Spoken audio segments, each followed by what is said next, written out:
이제 벌써 산수유가 피고 새봄이 온다는 소식이 들려오고 있습니다.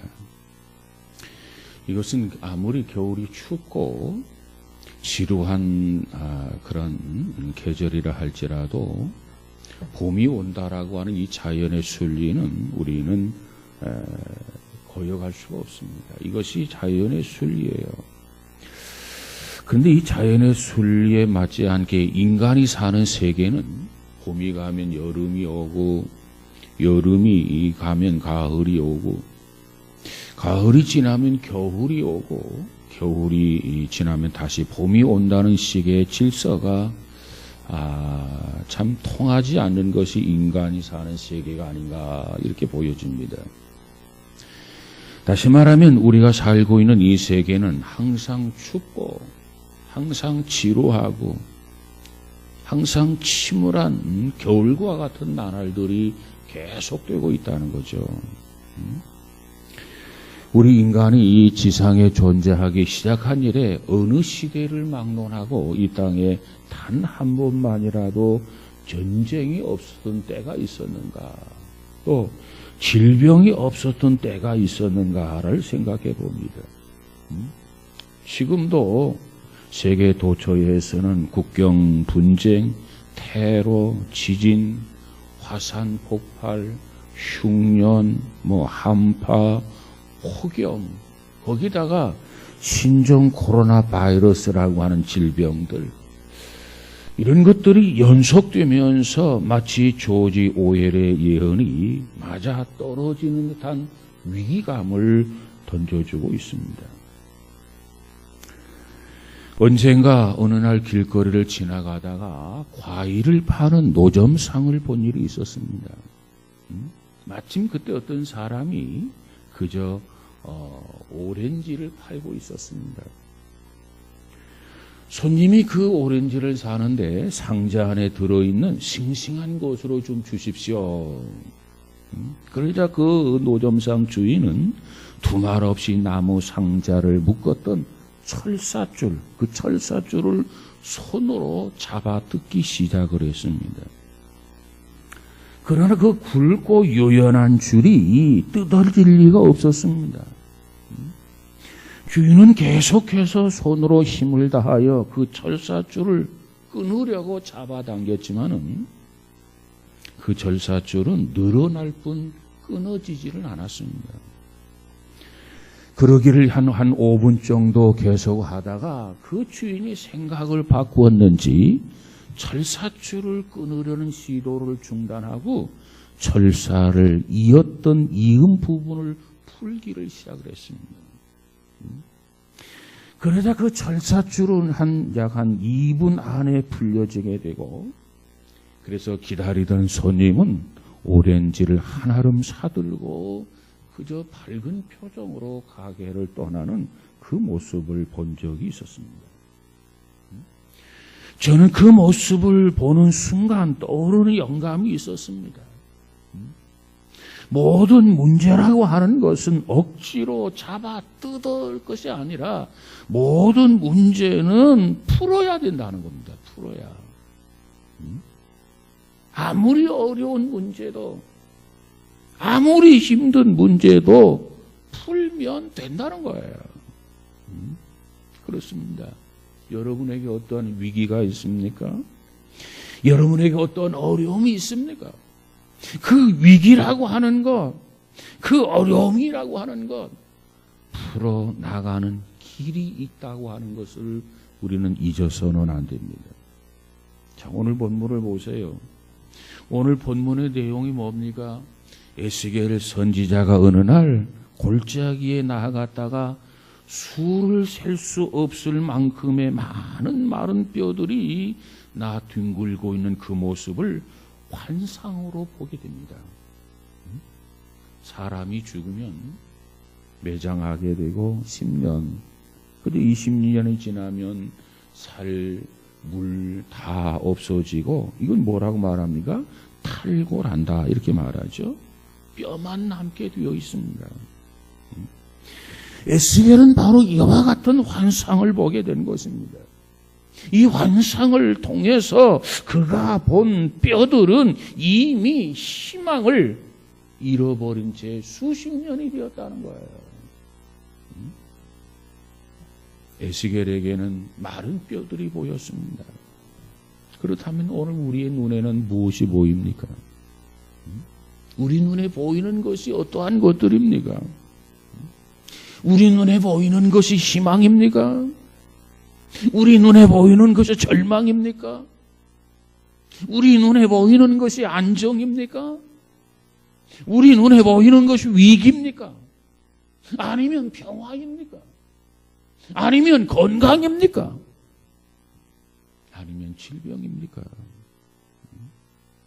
오늘 우리는 이 말씀을 통해서 위기 속에서 희망을 발견할 수 있는 우리 모두가 되어지기를 주님의 이름으로 축복합니다.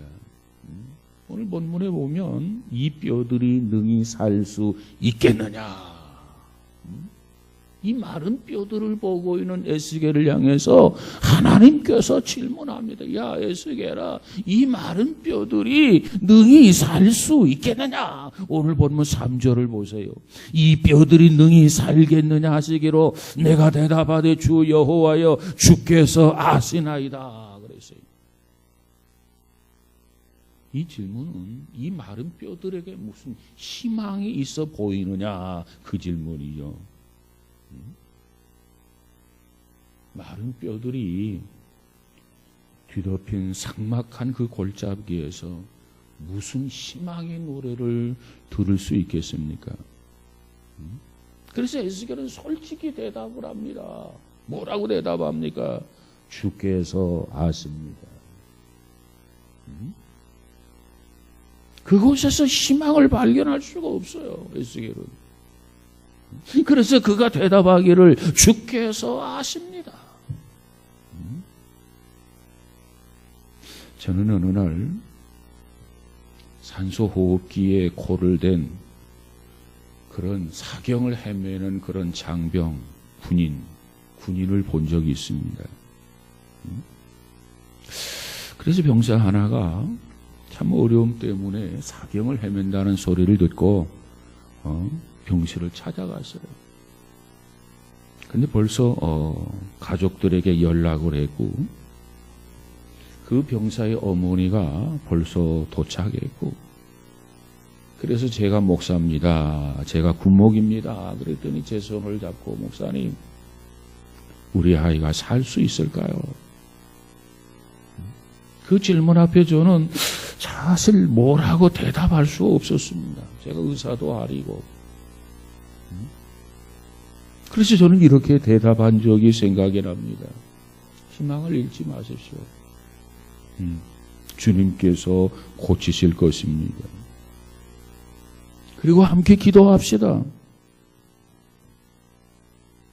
다행히도 그 청년은 그 후에 회복을 해서 요양을 하러 시골에 내려가게 됩니다. 그런 적이 있었어요. 또 어느 날 자신을 용서할 수 없는 죄인이라고 자학하는 한 자매가 있었습니다. 그는 이렇게 물었어요. 나 같은 사람도 희망이 있을까요? 그래서 저는 자매님이 찾으시는 희망을 버리고 새로운 희망을 찾으십시오. 그런 말을 해준 적이 있습니다. 우리는 마른 뼈처럼 때로는 생기도, 때로는 윤색함도, 때로는 희망도, 때로는 재미도, 때로는 보람도, 때로는 삶의 의미도 찾지 못한 채 그저 시간이 지나고 세월이 가는 그런 인생을 살아갈 때가 없지 않아 있어요. 마치 마른 뼈와 같은 인생을 살아갈 때가 있단 말이에요. 자, 그런데 이 마른 뼈들을 향해서 하나님은 에스겔에게 뭐라고 말합니까? 입을 열어 말하라는 거예요. 오늘 본문 4절에 보니까 뭐라고 말합니까? 너는 이 모든 뼈에게 대언하여 이르기를 너희 마른 뼈들아 여호와의 말씀을 들을지어다. 물론 이 장면은 환상으로 보여주는 장면입니다. 마른 뼈들, 그 해골들, 굴러다니는 그 뼈들을 향해서 소리를 지르라는 거예요. 자, 여러분 납득이 갑니까? 여러분 이해가 됩니까? 해볼 만한 가치가 있는 겁니까? 예를 들어 보십시다. 저 청계산 쪽에 가면은 공동묘지가 있어요. 그 공동묘지 한복판에 서가지고 그것도 한밤중에 여러분 내 말을 들으세요. 내가 하나님의 말씀을 전하겠습니다. 소리를 지른다고 생각해 보시기 바랍니다. 어떻게 될까요? 아마도 모르면 몰라도 자 멀쩡한 사람 하나 버렸다. 정신 나갔다. 저거 미쳤다. 겉으로는 번지르는데 사람이 돌았다. 사람들이 수근거리기 시작할 겁니다. 그런데 그러한 상황, 그런 현상 속에서 에스겔은 어떻습니까? 나는 못합니다. 내가 왜 미친 짓을 합니까? 그게 아니고 에스겔은 하나님이 주신 그대로 순종하게 됩니다. 여기에 중요한 문제가 있어요. 그 당시 이스라엘 민족의 정치, 경제, 종교, 사회 전반에 걸쳤던 상황이 어떤 상황이었느냐? 마른 뼈들과 같은 상황이었다는 거예요. 다시 말하면 희망을 잃어버린 채 위기 속에 살아가고 있었기 때문에 마른 뼈와 같았다는 거예요. 사람이 희망을 잃어버리면 마른 뼈나 같은 겁니다. 희망을 잃으면 안 돼요. 환자도 희망을 잃으면 고치지 못해요. 절망적인 병일수록 환자 자신이 희망을 포기하지 않아야 돼요. 의지가 있어야 돼요. 신앙이 있어야 된단 말이에요. 그래야 고칠 수가 있는 거예요. 우리 인생 자체도 마찬가지입니다. 삶을 포기하는 사람은 희망을 포기하는 거예요. 자, 우리가 여기서 중요한 것은 에스겔이 메마른 골짜기의 그 뼈들을 향해서 뭐라고 소리를 쳤느냐는 겁니다. 뭐라고 외쳤느냐 그 말이에요. 오늘 본문 5절에 가서 보니까 주 여호와께서 이 뼈들에게 말씀하시기를 내가 생기로 너희에게 들어가게 하리니 너희가 살리라 그랬어요. 이 말씀의 의미가 뭐예요? 너희 속에 마른 뼈지만 그저 굴러다니는 해골이지만은 너희 속에 생기가 들어가면 산다는 거예요. 생기가 들어가면 살리라. 창세기 2장 7절에 가보면 하나님께서 사람을 만드실 때 흙으로 사람을 지으셨어요. 그리고 그 코에다가 생기를 불어 넣었어요. 그랬더니 생명이 된지라 그랬어요. 그래서 인간은 생명을 가진 존재입니다. 그런데 인간이 하나님의 말씀을 거역하고 죄를 범하게 됩니다. 그러므로 말미암아 생기를 잃어버리게 된 거예요. 생기가 떠나면 어떻게 됩니까? 죽음이 오지요. 생기가 뭔데? 생기는 곧 생명을 의미합니다. 우리는 나약하고 우리는 유약하고 우리는 등불 같은 내 생명 속에 영원하고 불멸하는 하나님의 생기를 받아들이면 이 생기가 들어가면 우리가 영생을 얻는다는 거예요. 사랑하는 여러분, 생명이라고 해서 다 같은 생명이 아닙니다.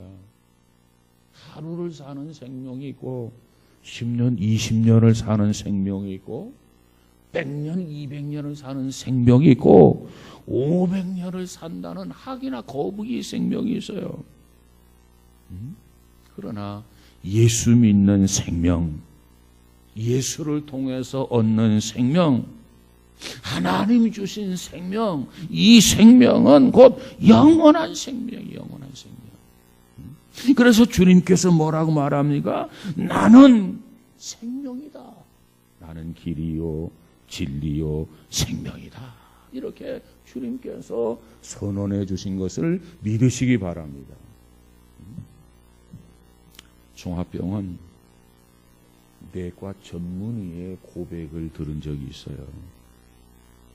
한 기자가 내과 전문의 찾아서 의사로서 가장 괴로웠던 일이 언제입니까? 이렇게 괴로웠던 일을 물었어요. 그랬더니 의사는 말하기를 환자에게 절망을 선고할 때가 가장 괴로울 때입니다. 당신은 죽을 것이요. 이 병은 고치지 못할 병이요. 당신은 살지 못할 것이요. 이렇게 선언하는 것, 이렇게 말해주는 것, 그것이 가장 괴로운 일이라는 거예요. 그러나 당신은 살 것이요. 당신은 희망이 있습니다. 절망하지 마세요. 이것은 기쁘고 즐거운 일이 아닐 수가 없습니다. 자, 오늘 우리는 입을 열어야 됩니다. 그리고 큰 소리로 말할 수 있어야 돼요. 이 마른 뼈들을 향해서 우리가 무엇을 어떻게 말해야 되느냐? 생기가 들어가면 너는 산다. 너는 고칠 수 있다. 너는 다시 살아날 수 있다. 이걸 들려줄 수 있어야 돼요. 외국에 어느 유명한 가수가 쇼 무대에 올라가서 노래를 불렀어요. 팬들이 막 열광을 합니다. 그 팬들, 열광하는 그 팬들을 바라보면서 무대에서 이렇게 중얼거리면서 내려왔어요. 가수란 슬퍼도 기쁜 노래를 불러야 하는 사람이야. 자기의 노래를 듣고 열광하는 팬들을 향해서, 그들을 향해서 이렇게 중얼거리고 내려왔단 말이에요. 가수란 슬퍼도 기쁜 노래를 불러야 하는 사람이야. 이게 무슨 얘기입니까? 그 무렵에 그에게는 사랑하는 아내가 있는데 병원에 입원한 지가 2달이 됐어요. 무슨 병으로 입원했느냐? 불치병으로 입원을 했어요. 마음이 무거워요. 마음이 편하지 않아요. 그런데 팬들 앞에 서서 팬들이 좋아하는 노래를 기쁜 노래로 불렀다는 거예요.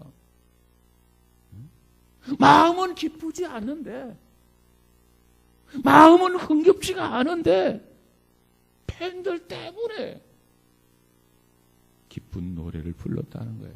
그리고 내려오면서 가수란 슬퍼도 기쁜 노래를 불러야 하는 사람이야. 이렇게 혼자 중얼거리면서 내려왔다는 겁니다.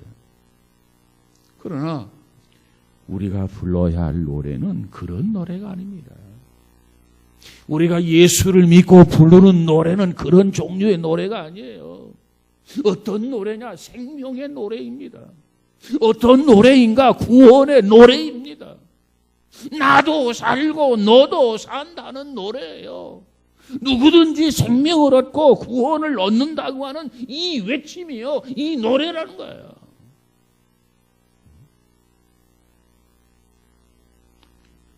그 다음 생명의 운동이 일어나는 장면을 한번 보세요. 에스겔이 외칩니다. 7절 8절을 보세요. 이에 내가 명을 쫓아 대언할 때 소리가 나고 움직이더니, 참 기적이 나타나죠. 이 뼈 저 뼈가 들이맞아서 뼈들이 서로 연락하더라. 내가 또 보니 그 뼈에 힘줄이 생기고 살이 오르며 그 위에 가죽이 덮이나 그 속에 생기는 없더라. 그랬어요. 생기는 없더라.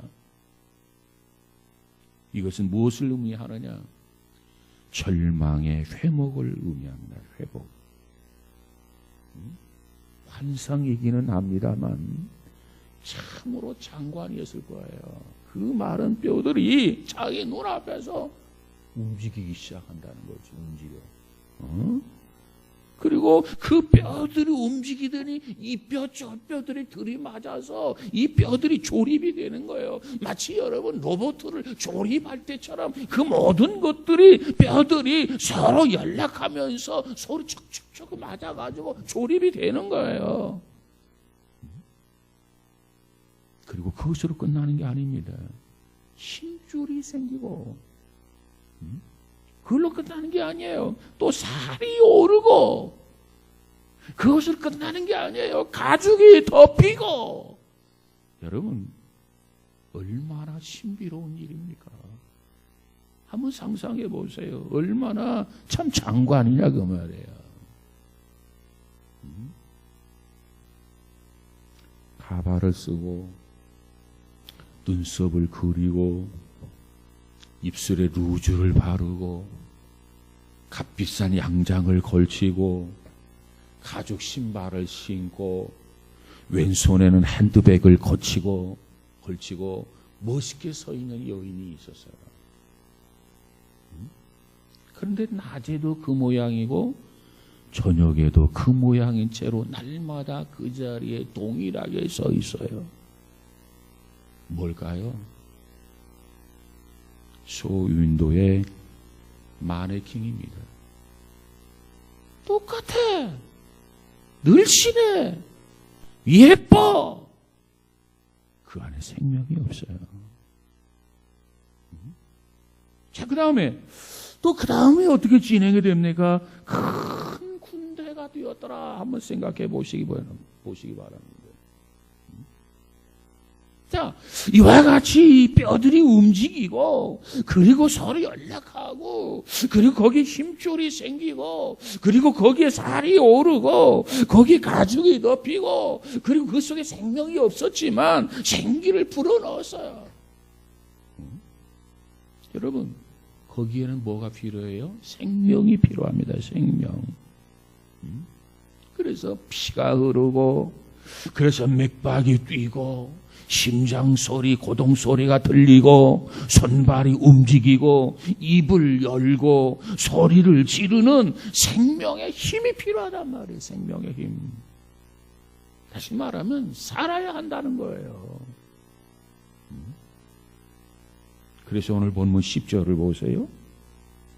이에 내가 그 명대로 대언하였더니 생기가 그들에게 들어감이 그들이 곧 살아서 일어서는데 뭐라고 말합니까? 극히 큰 군대라 그랬어요. 여기서 말하는 군대는 군대 병력을 말합니다. 호수아비 100만 개보다도 생기가 넘치는 특공대 100명이 더 강해요. 100만 명보다도.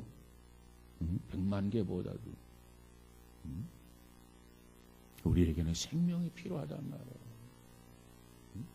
하나님의 생기가 우리 안에 들어와야 돼. 내가 그 생기를 받아들여야 돼. 그래서 생명이 있어야 돼. 생명이 있어야 된다 그 말이에요.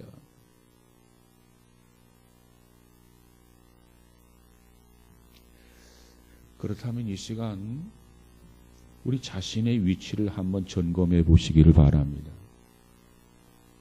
나는 지금까지 생기가 없는 허수아비로 산 건 아닌가요? 마른 뼈라고 하는 것이 다른 말인 나 자신은 아니었는가요? 참으로 무가치한 존재로 살아온 건 아니었는가요? 아니면 아무 쓸모도 없는 뼈다귀 같은 것들 속에서 내가 혹시 행복이 있을까 행복을 찾았고, 가치가 있을까 가치를 찾아보았고, 또 삶의 의미가 있을까 헛되게 그러한 곳에서 삶의 의미를 찾아 헤맨 것은 아니었는가? 그렇다면 우리는 달라져야 돼요. 내가 강한 군대가 되려면, 살아있는 그런 군대가 되려면 무엇보다도 하나님의 생기를 우리가 받아들여야 돼요. 생기를.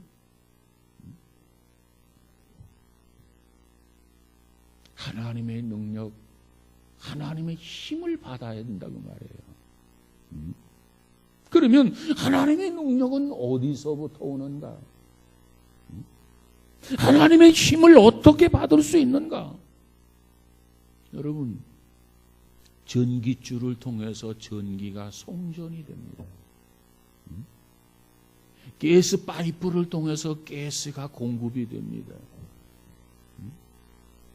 수도 파이프를 통해서 수돗물이 공급이 됩니다.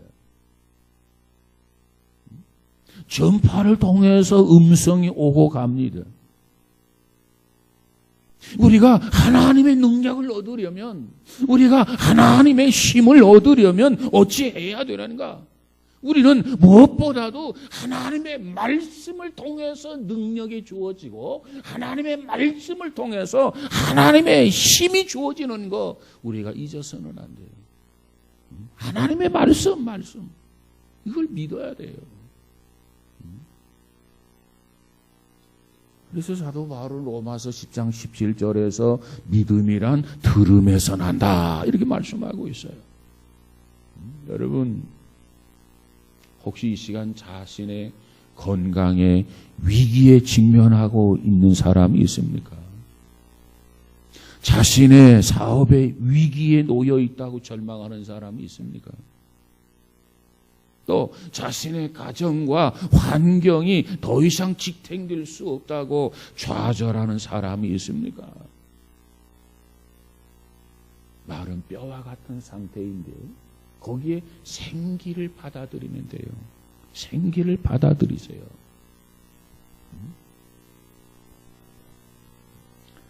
저는 어느 날 가다가 버스가 서게 됐어요. 그래서 보니까 버스가 빵꾸가 났어요.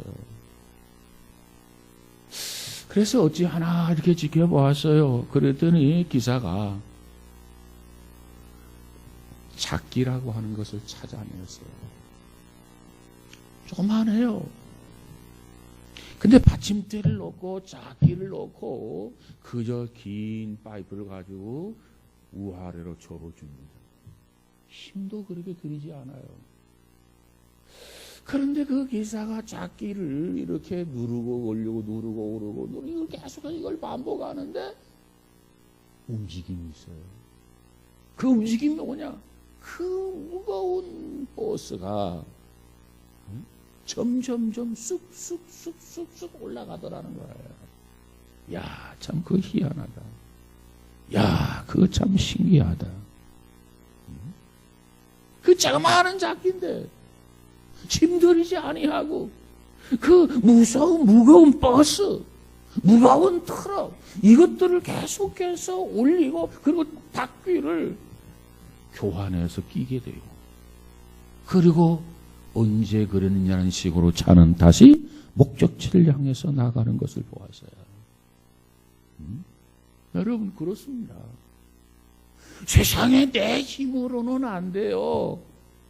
내 힘으로는 할 수 없어요. 그러나 하나님의 힘을 빌리면, 하나님의 능력을 빌리면 우리는 어떠한 위기도 극복할 수 있고 우리는 어떠한 위기도 정복할 수 있는 거 믿으시기 바랍니다. 스가랴가 뭐라고 말합니까? 나의 힘으로 나의 능으로는 안 되느니라. 그러나 여호와의 신으로는 된다. 이게 스가랴가 주신 메시지가 아닙니까? 어떠한 어려움도, 어떠한 위기도, 어떠한 환난도 우리는 반드시 이길 수 있어요.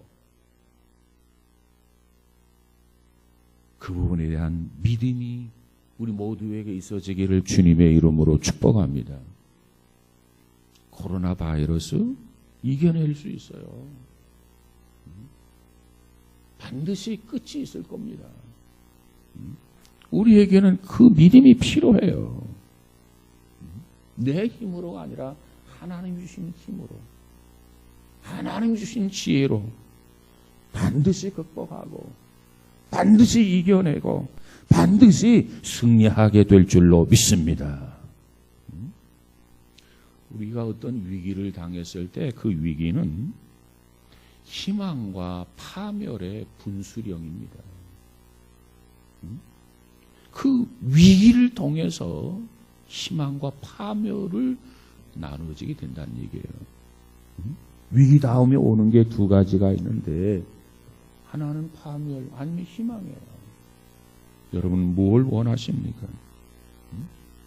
그 위기 속에서 자기를 믿으면, 자기만을 믿으면 무너지게 될 겁니다.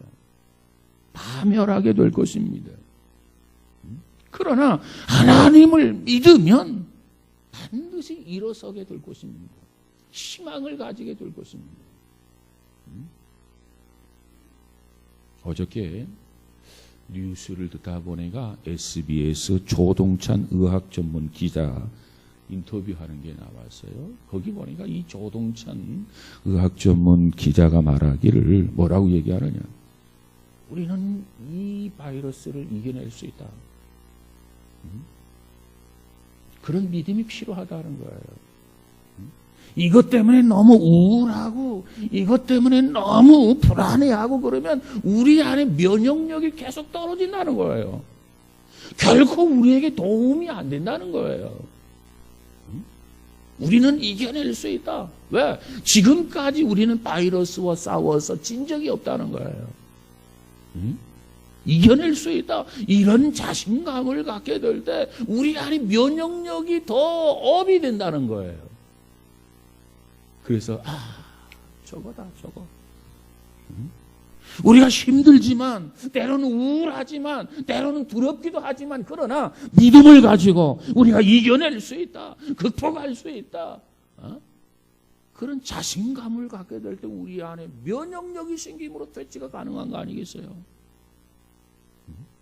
여러분 우리 모두에게 특별히 하나님이 놀라지 말아라. 두려워하지 말아라. 내가 너와 함께 함이니라.